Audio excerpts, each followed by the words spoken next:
Yo, what is poppin', y'all? It's your boy, Mr.BandClap, and we in the building with another short video. What's good, y'all? I know it's been a while since y'all seen me, other than on my OPOT videos.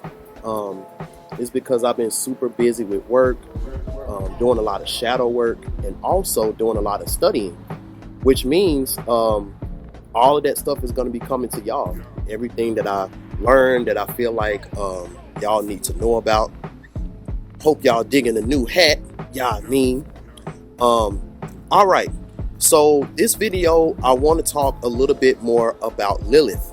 Now, in the process of me getting ready to give y'all this very, very action-packed live stream lecture where I'm about to break down some things and also talk a little bit more about Akasha, a little bit more about Aaliyah.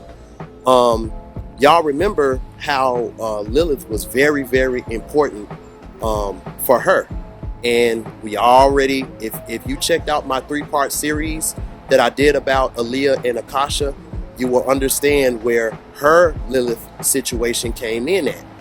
Now, Lilith always gets a bad rap, but one thing that I've noticed in not only doing natal charts, doing readings, but this was even before I started doing readings. This was just me learning more about myself. I learned how Lilith, it can literally be that one thing that make you or break you. You know, I call Lilith the whooping mother, because Lilith is one of those aspects of your chart to where, you know, the world may cast it out and act like it don't mean nothing, but it's one of those things where literally, if you don't pay attention to it and you just want to skate past it and don't worry about it, this could be that one thing that could literally like tumble everything about your being if you let it. So not only that, as you know, we're leaving out of Leo season in a few days, and then the next season will be Virgo, if I'm not mistaken. So that's my introduction. There was this very, very beautiful soul family member that I gave a reading to a couple days ago, and she had a very, very interesting Lilith placement, which was in Virgo. And I feel like this would help a lot of people learn more about themselves, learn more about how this Lilith can comprise different aspects of your shadow self, and how when you're doing shadow work and it's a lot of trauma in this shadow work, the Lilith sign would be the first sign that I always go to in somebody's natal chart, especially knowing that they got a lot of trauma built up inside of them, because Lilith is usually where that trauma hides at. Lilith and your Pluto placement, you know, that's if you have a house and Lilith and Pluto is there, you know, this could mean deep trauma, you know. So this is very important. And here's an example of someone who has a Lilith and it's in Virgo in a particular house placement, and how that affected them as you know, growing up and things like that. And also, you know, what are some things that you can do to get you into that process of doing shadow work on that particular placement. So I hope y'all like this snippet, and if you want to get a reading from me or a consultation or anything like that, like this soul family member did, go to my website, www.bandclaptv.com. I hope whoever watches this gets some type of motivation. I hope that y'all get some type of knowledge from this. This is a actual reading. This is during the reading. So watching this will give you a inside look, if you will, on how I do my readings, how comfortable I make my clients when they're getting readings from me, and also how simple I can break certain things down, because I feel like that's very important, especially when you're in this type of field to where things can get real complicated for no reason. So I hope y'all like this. This has been another BandClap TV short, and I'll see you on the next one. Peace. So you're Lilith in the 10th house. You work to become an influential person and to be in control. This placement indicates that one of your parents, often the father, was unavailable to you. Maybe he was there physically, but he did not give you the love and support you needed. Were you close with your father? No, he was not in. You said what? I said no, he wasn't in my life. Okay. He might have been domineering, cold, and overly demanding. So if this wasn't him, this was your mom. I feel so. He tried to come into my life at the teenage, youth stage. After he had gotten out of jail, so he tried to be, dominating and controlling, and that wasn't a good combination for the both of us, because I felt like I don't even know you, so why are you trying to now act as my father and dominating and controlling me? Yep, and that had something to do with Chiron in Scorpio too. So I bet you rebelled a lot with your dad. So this Lilith in the 10th house suggests a desire to accomplish great things in order to prove this parent wrong, or to prove this parent that you are worthy of love. It's two things. Power struggles are also likely in the relationship. Remember what I told you. You doing this shadow work is going to greatly help you with your relationships, because now we kind of can peek into what is all in your shadow self. What is all comprised in your shadow self. Power struggles are also likely in the relationship. Lilith in 10th house can indicate a divorce of the parents, and you talked about that. With this placement, you have to learn to accept themselves no matter what. You have to learn to accept yourself no matter what. Lilith here suggests that unless you excel, you don't feel worthy. We broke that down when I was telling you about your second house. So you see how this how it all is contingent on this. On a subconscious level, you can be obsessed with living up to expectations. Now remember, your heart's desire says your desire is to achieve what you have built up in your mind to be the pinnacle of success. Right. But in order for you to have this pinnacle of success in your mind has to be free and it has to be yours. So I can only imagine the fight that you went through as a kid, trying to tell your parents or whatever what your pinnacle of success was. But since you wasn't in a place yet where you can control your own mind, you had to deal with them trying to tell you what's best for you. On the subconscious level, you can be obsessed with living up to expectations. Lilith in 10th house wants to make a difference. Right. So you can easily, with what you're doing, you stand on this path, you can easily make this Lilith work for you in a positive way. Okay. Because Lilith just wants to make a difference. Right. And making a difference in this type of world that's full of evil, Lilith can actually be looked at as an angel in your particular chart.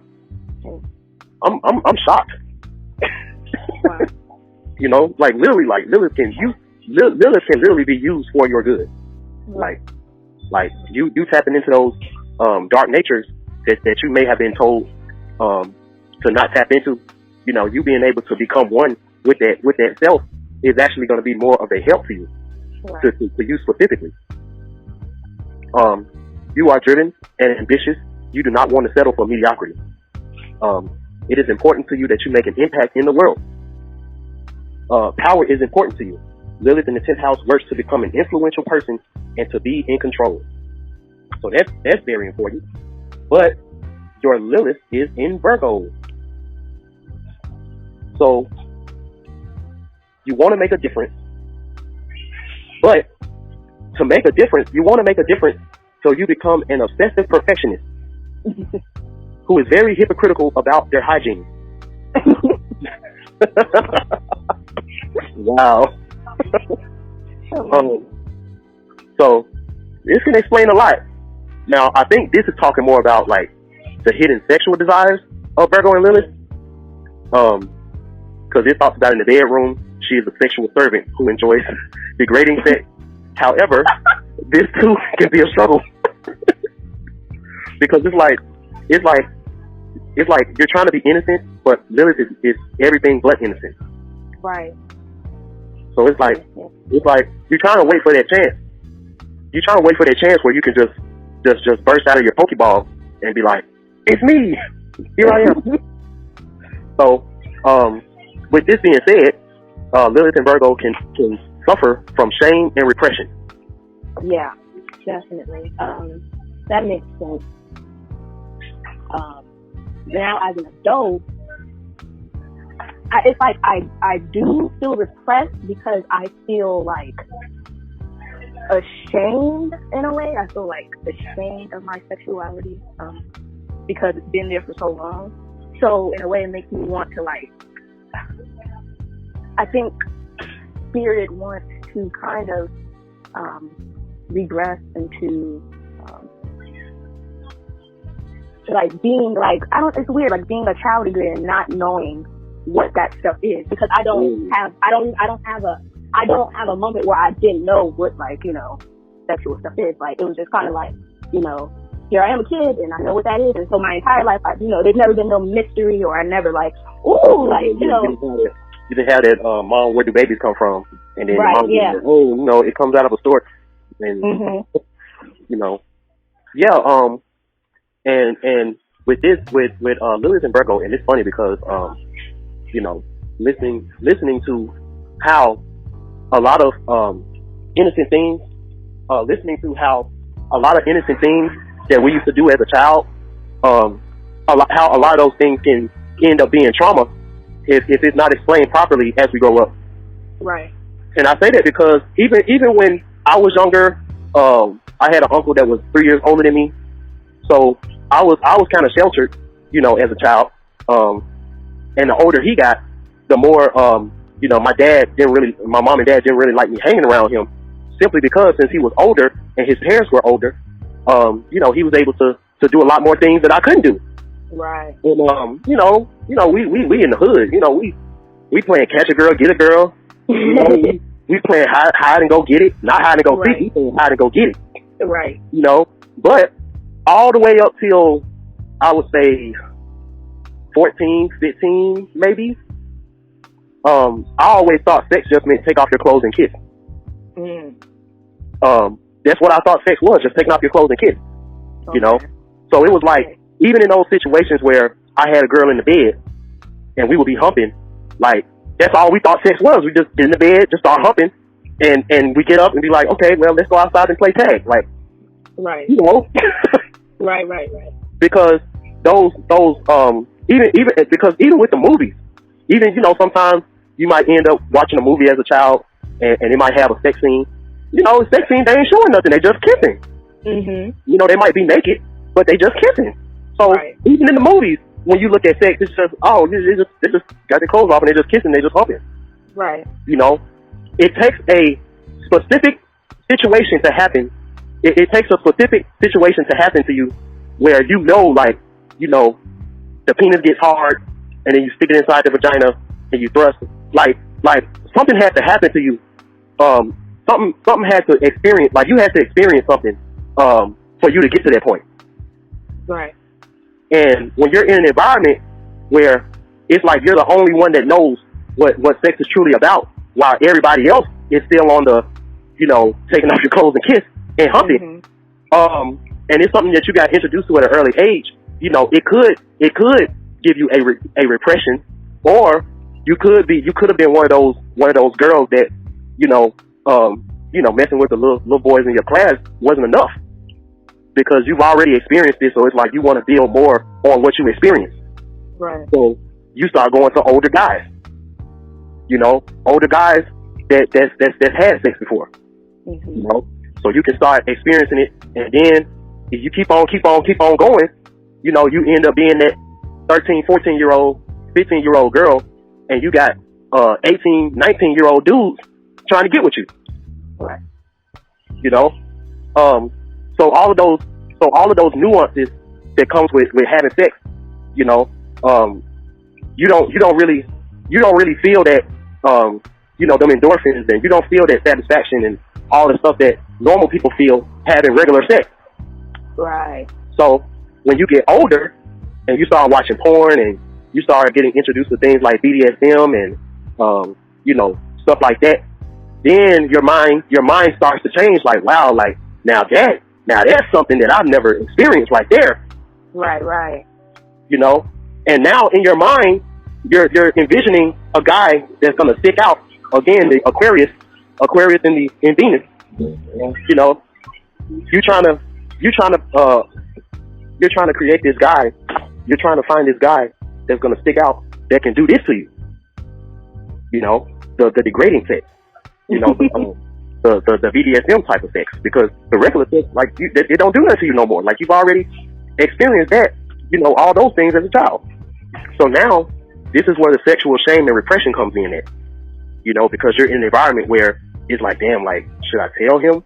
Should I, you know, you might be in a relationship, but you're like, should I tell this is what I need sexually, or is this going to run him away, or, you know, should I just keep it in and fake it and act like I'm satisfied? Right. You know, is that kind of explain it a little bit? Yes. You know, so as part of their karmic duty, she must overcome feeling guilt and inferiority, because contrary to her darkness, Lilith in Virgo is a natural at getting inside her lover's mind. You know, it's easy for you to do that because you're not so sexually love struck. You know, all of those love struck feelings that you have when you have sex with somebody, you know, the more and more you pair bond, and you know, the more that starts to kind of fade away. So now you're more logical. Even when you love somebody, you're more logical, because that sex part, it don't make you fall in love like someone who hadn't, you know, had sex like that. Right. You know, mysterious and sensual. And this is what can make you a sapiosexual. Again, you know, you can go either way. You can either be someone that's into BDSM and degrading sex, or you could be someone that's more sapiosexual. Like, I'm more in love with your mind. You know, I'm more in love with your mind than anything. I'm more in love with your love for humanity. You know, I love that more about you than what you can provide for me sexually. Right. And this is where you become the servant. You know, you're like, yo, you know, whatever you need to do, or whatever you need me to do, I got you.